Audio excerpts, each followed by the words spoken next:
For nearly a century, the kingdom of Eldoria had known peace. Its enormous stone walls stretched across the mountains, protecting millions of people from the wild lands beyond.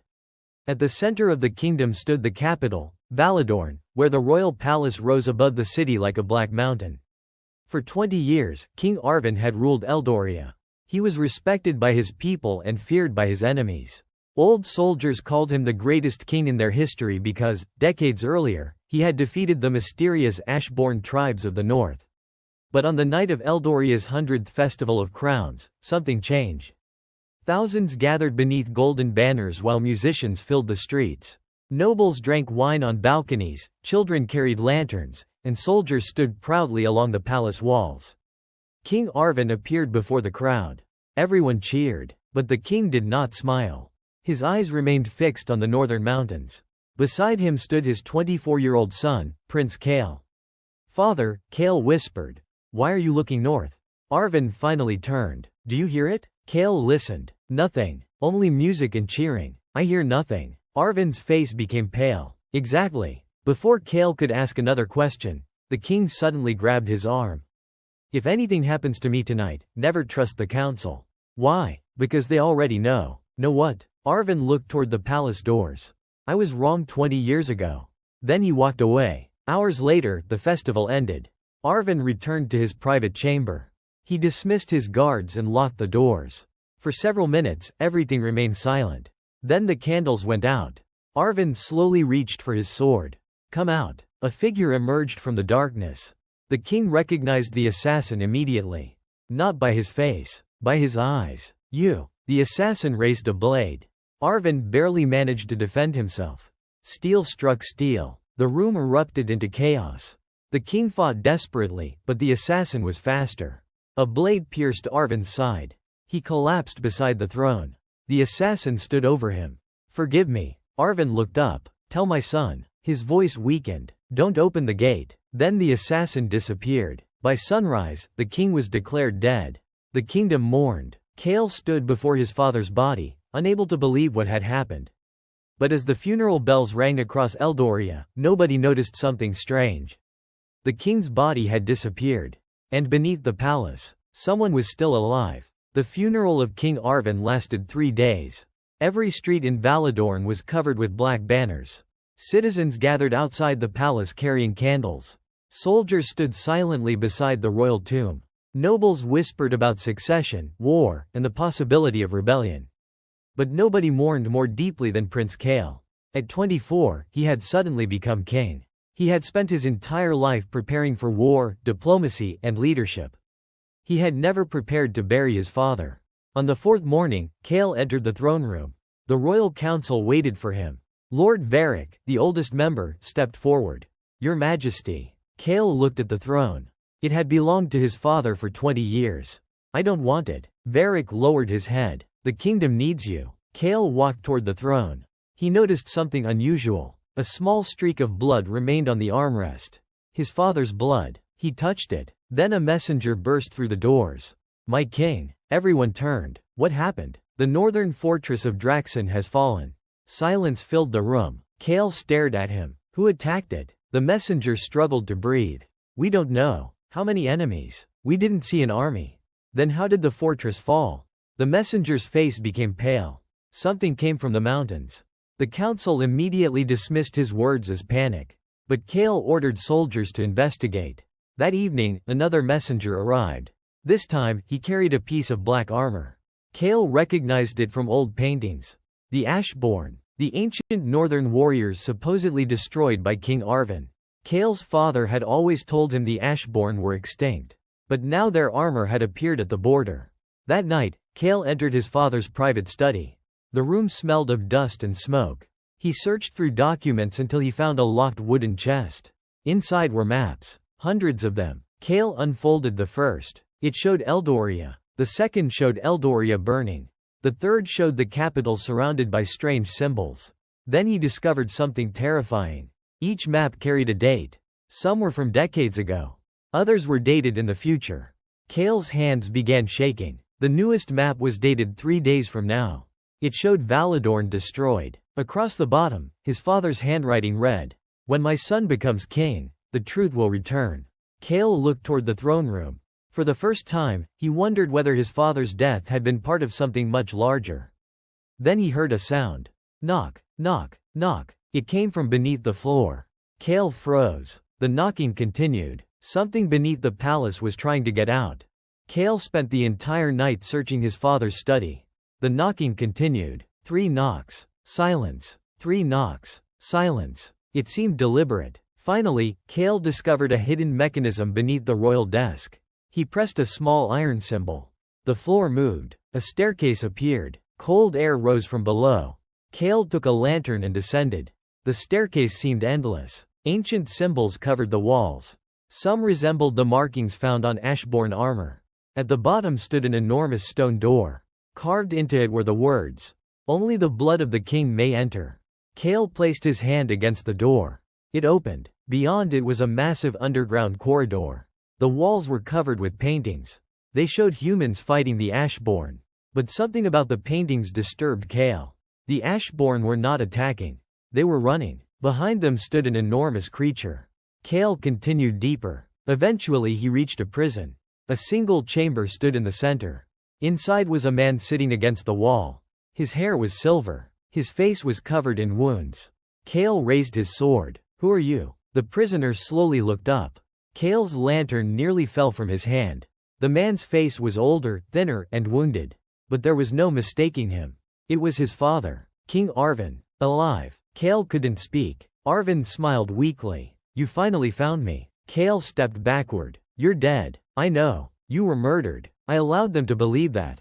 Kale's anger exploded. "You allowed me to bury an empty coffin?" Arvin lowered his eyes. "I had no choice. You always had a choice." Kale struck the prison bars. "Why?" Arvin looked toward the darkness behind him. "Because something beneath this kingdom is waking." Kale stared at him. "The Ashbourne?" "No." "Then what?" Arvin's voice became barely audible. "The reason the Ashbourne fled." Suddenly the ground shook. Dust fell from the ceiling. Arvin grabbed the bars. "You must leave." "What is happening?" "The prison is weakening." Kale looked around. "What prison?" Arvin stared directly at him. "The entire kingdom." Kale couldn't understand. Then Arvin explained the secret hidden for generations. Eldoria had not been built to defend humanity from the northern lands. It had been built to contain something beneath the earth. Something ancient. Something that could not be killed. For centuries, every king had protected the secret. Arvin had spent 20 years maintaining the prison. Now his strength was disappearing. And the thing below was beginning to wake. Kale refused to leave his father. For the first time in his life, he demanded the truth. Arvin explained everything. 20 years earlier, he had discovered ancient records beneath the northern mountains. The records described an enormous creature called the Hollow King. It had existed before Eldoria, before the Ashbourne, and perhaps before humanity itself. It did not conquer kingdoms. It consumed them. Entire civilizations had disappeared because of it. The Ashbourne had once fought it. They failed, so they fled south. Humans found them and assumed they were invading. A war began. King Arvin eventually discovered the truth and ended the conflict. But the royal council refused to reveal what they had learned. They feared panic. Instead, they created a false history. The Ashbourne became monsters. Eldoria became the heroic kingdom that defeated them. And the real enemy remained hidden beneath the capital. Kale couldn't believe it. "Then why are the Ashbourne returning?" Arvin answered. "They aren't returning." A tremendous roar shook the underground chamber. "They are running." The next morning, Kale ordered the northern army to advance toward the mountains. Thousands of soldiers marched through snow-covered valleys. Kale rode at the front. When they reached Draxon Fortress, they found no enemy army. The fortress was empty. No bodies, no weapons, no survivors. But thousands of footprints surrounded the walls. They belonged to the Ashbourne. Kale followed them north. Eventually the soldiers reached a massive valley. There, they saw something impossible. Thousands of Ashbourne were fleeing south. Men, women, children. They carried wounded relatives and ancient belongings. They weren't soldiers. They were refugees. An elderly Ashbourne woman approached Kale. His soldiers immediately raised their weapons. Kale ordered them to lower their swords. "Why are you running?" The woman stared at him. "Because your father knew." Kale froze. "You knew my father? He was the only human who believed us. What are you running from?" The woman turned toward the mountains. Dark clouds gathered above them. Then the mountains began shaking. A distant sound rolled across the valley. Not a roar, a heartbeat. Boom, boom, boom. The soldiers looked at each other. The ash-born woman whispered, "It has awakened." Kale looked toward the horizon. A black shape moved behind the mountains. It was so enormous that the clouds seemed to move around its body. Kale finally understood. The Ashborn had never been the enemy. They had been warning humanity. And now the warning was over. Kale returned to Valadorn with the Ashborn refugees. The citizens panicked. They had been taught for generations that the Ashborn were monsters. When thousands appeared outside the capital, people screamed and demanded their destruction. The council ordered Kale to attack. Kale refused. Lord Varric confronted him. "Your Majesty, you are allowing our greatest enemies into the capital." Kale looked directly at him. "They were never our enemies." Varric's expression changed. "What did your father tell you?" Kale realized immediately. The council already knew. They had known for decades. That night, Kale brought the council beneath the palace. Arven was still imprisoned there. The old king looked at the council. "You kept the lie alive." Varric responded coldly. "We protected the kingdom. You protected your throne." Varric looked at Kale. "Your father wanted to destroy everything." Kale stepped forward. "Everything?" "The prison." Silence. Varric explained that the royal palace itself had been constructed over the creature's prison. The throne was part of the mechanism. Every king sat upon it because royal blood maintained the seal. That was why Arven had disappeared. He had deliberately removed himself from the throne to prevent the council from sacrificing him publicly. But now Kale had become king. The seal had transferred to him. Kale suddenly felt pain in his chest. A dark symbol appeared beneath his skin. Arven looked terrified. "It has chosen you." Kale fell to his knees. The ground shook. Above them, people screamed. A crack appeared across the palace floor. Then another. And another. The enormous towers of Valadorn began moving. Stone groaned. Buildings bent. The palace walls shifted like living bones. Kale looked upward. The city itself was shaking. Then the throne room collapsed. The royal throne fell through the floor. A massive hole opened beneath it. From the darkness came a deep breathing sound. Everyone froze. Then two enormous eyes opened below the capital. The Hollow King was awake. Arven looked at his son. "You have one choice." Kale raised his head. "What choice?" "Become its prison." Kale stared into the darkness. "And if I refuse?" Arven looked toward the collapsing city. Then Eldoria dies. Valadorn erupted into chaos. Citizens ran through burning streets. Buildings collapsed. Stone towers split apart. The royal palace disappeared into the earth. The Hollow King rose beneath the city. Its body was so enormous that only parts of it could be seen through smoke and falling stone. Soldiers attacked. Their arrows disappeared against its armor. Catapults fired enormous rocks. The creature barely reacted. Kale watched from the palace ruins. His father stood beside him. "Take the throne," Arven said. "If I do, I become its prison." "Yes. Forever?" Arven nodded. Kale looked at the city. Thousands were trapped. Children cried in the streets. Soldiers fought hopelessly. Kale closed his eyes. Then he removed his crown. "No." Arven looked at him. "What are you doing?" "I'm ending this." Kale ordered every surviving soldier to evacuate the capital. The Ashborn joined them. For the first time, humans and Ashborn fought side by side. They carried civilians through burning streets. They lifted fallen stones. They formed defensive lines around the fleeing population. But the creature continued advancing. Arven remained behind. Kale grabbed his arm. "Come with us." Arven shook his head. "My time is over. You already died once. I died 20 years ago." Kale's eyes filled with anger. "You don't get to abandon me again." Arven smiled. "You were always stronger than I was." Then he placed his hand on Kale's shoulder. "Your kingdom doesn't need another king." He looked toward the burning palace. "It needs someone willing to destroy the throne." Arven turned away. Kale understood. "No." Arven walked into the ruins. "Father." Arven stopped. Without turning around, he said, "Remember this." Kale waited. "A king is not the man who sits above everyone." Arven looked back. "A king is the man who stands between them and the darkness." Then Arven entered the palace. The creature reached the throne room. A tremendous roar shook the city.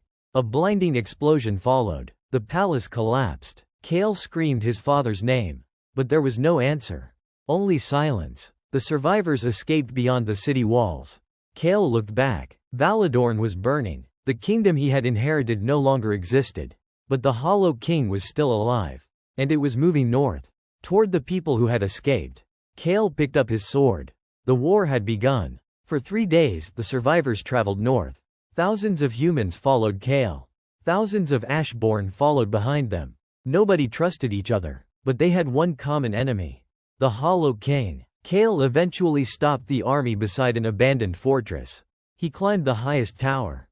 Below him stood soldiers, refugees, and families. They were exhausted, terrified, hungry. Kale looked at the Ashborn leader. Her name was Sarah. You fought the creature before. Yes. How did you stop it? We didn't. Kale frowned. What? We only survived. Sarah explained that ancient Ashborn records contained one possible weakness. The Hollow King could not be killed by weapons. It could only be destroyed by breaking the bond between its physical body and the ancient power beneath the earth. To do that, someone had to enter its heart. Kale immediately volunteered. Sarah refused. You won't survive. Kale looked at her. My father didn't either. She understood. Meanwhile, the council survivors attempted to seize control. Lord Varric claimed Kale had failed. We need a new king. Kale drew his sword. No. Varric stared. You are refusing your own crown? Kale removed the broken crown from his cloak. I already lost it. He placed it on the ground. I won't rebuild the kingdom that created this. Then he turned toward the Ashborn. For centuries, we were taught to hate each other. Nobody spoke. We were told they were monsters. He looked at the humans. They were told we were monsters. Kale raised his sword. But we were all afraid of the same thing. The soldiers slowly began raising their weapons. Human soldiers, Ashborn warriors, northern clans, former enemies, one army. Kale announced the plan. They would lure the Hollow King into the northern valley. The army would hold its body in place. Kale would enter its heart. Sarah would lead the Ashborn. The human soldiers would protect the civilians. It was their only chance. That night, Kale sat alone beside a fire. A young Ashborn boy approached. Are you really a king? Kale smiled sadly. Not anymore. The boy looked confused. Then why are you fighting? Kale looked toward the burning horizon. Because someone has to. The next morning, the army marched. Behind them lay everything they had lost. Ahead waited the largest creature any living human had ever seen. The army reached the northern valley before sunrise. The Hollow King arrived shortly afterward. The mountains trembled beneath its footsteps. Its enormous body emerged from the fog. Human soldiers stood shoulder to shoulder with Ashborn warriors. Nobody moved. Then Kale raised his sword. The horns sounded. The battle began. Thousands charged. Arrows filled the sky. Ashborn warriors attacked the creature's legs while human soldiers launched massive chains around its limbs. The Hollow King roared. The sound knocked soldiers from their feet. Kale ran directly toward it.